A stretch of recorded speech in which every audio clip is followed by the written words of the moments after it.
Imagine clocking back in from a break, your mind still half checked out, when you stumble into something so bizarre it jolts you awake. That was me, weaving through the clothing racks at this giant superstore I worked at, trying to dodge needy customers. I turned a corner in the shoe aisle and bam, collided with this lady cradling a mountain of shoe boxes. She dropped a few. I mumbled an apology, helped her scoop them up, and bolted back to the service counter, thinking nothing of it.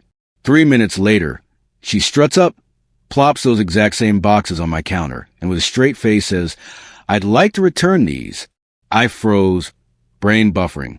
Did she really just... I'd seen her grab them off the shelf, like, just now. Was she testing me? Trolling me? Or was she so bold she didn't care? My mouth opened, but all I could muster was, "Ma'am, I just saw you pick those up." She didn't flinch, just repeated her demand. I didn't get paid enough to play detective, but something told me this wasn't going to end quietly. And boy, was I right. So there I was, stuck behind that chipped, fake wood counter, staring at this woman like she'd grown a second head.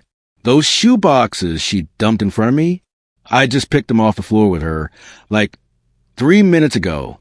My break was barely cold, and here she was, acting like she bought them weeks back and deserved a refund. "I'd like to return these," she said again, her voice flat, like she was ordering coffee. I blinked hard. "Ma'am," I started, my voice cracking a little, "I literally just saw you grab these from the aisle." She didn't even blink, just stared through me like I was the one being ridiculous. My stomach twisted. Was I supposed to call her out? Fight her on it?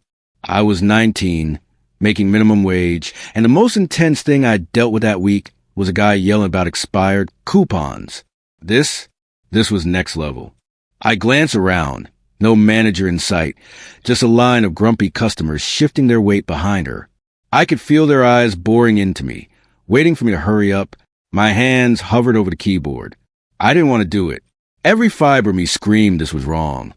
She was scamming us, plain as day. But the clock was ticking, and I wasn't about to tank my shift over $200 worth of sneakers. So I punched in the manager override code, my fingers shaking a little, and started the return. She slid me some flimsy excuse about a receipt she lost, and I just nodded, keying it through. $200 on a gift card. Done. She snatched it and walked off. Cool as you please.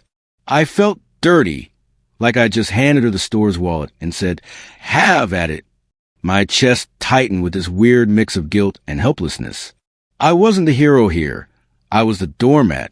But before I could spiral too deep, I heard a crackle on the walkie-talkie clipped to my vest. "Service desk, heads up," she flagged. Loss prevention had her on their radar. And sure enough, they nabbed her before she hit the exit. My manager stormed over later, all red-faced, asking why I didn't stall her. I just shrugged. "I called you, didn't I?" He grumbled something about initiative, but I could tell he didn't have an answer either. We were all just cogs in this retail machine, trying to survive the shift. That moment stuck with me, though not because she got caught, but because it showed me how far some people will push and how little power I had to push back. If the shoe lady rattled me, this next one broke my brain entirely. It was later that same shift, already a dumpster fire of a day, when these two guys rolled up the counter for a MoneyGram pickup. One flashed a California license, which stuck out because we were smack in the middle of Iowa. I'm nosy by nature, so I asked, "What brings you all the way out here?" He grinned, leaning a little, and said, "Oh, I'm on the run from the law." I laughed, like, full-on chuckle, because who says that? I figured he was messing with me. Some dude trying to spice up his boring errand. I handed over the cash, told him to stay out of trouble, and waved them off. My shift was dragging, and I needed to laugh. 20 minutes later, I'm drowning in a line of customers when this guy in a loud Hawaiian shirt and cargo shorts barges up, cuts everyone off, and slaps a badge on the counter.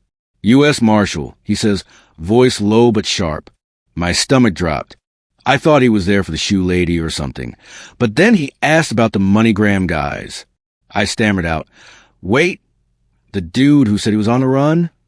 The marshal's eyebrows shot up. "He told you that?" I nodded, feeling like the world's biggest idiot. I'd laughed it off, handed him money, and now here was a freaking federal agent staring me down. My heart was hammering. I wasn't in trouble, was I? I mean, I didn't know. I just thought he was a goofball. They yanked me off the desk to talk to the store manager, who was already frazzled from the shoe fiasco. The marshal laid it out. They'd been tracking this guy, and they were going to grab him the second he stepped outside. I was still processing. Some kid in a polyester vest, had just cashed out a fugitive. I asked, half joking, "Can I watch?" The marshal shrugged. "Sure, why not?" But my manager? Oh, she wasn't having it. "Get your ass back to work," she snapped, and I slunk back to the counter, deflated. I didn't get to see the takedown. No handcuffs, no dramatic shouts.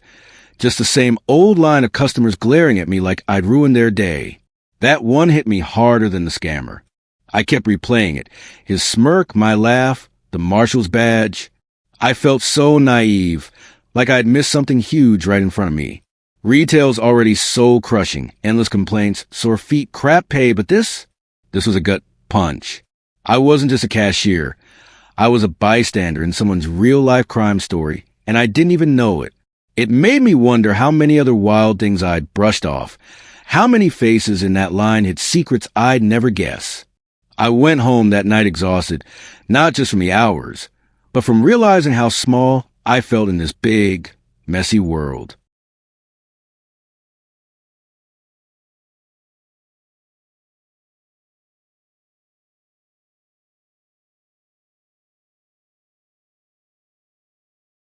Thanks for listening to my story. It's been a heavy one to share. I'm still figuring out what comes next, but having you here means a lot. If you connected with this, please hit that subscribe button for Life Reflections. I'd love to have you along for more real moments like this. Take care, everyone.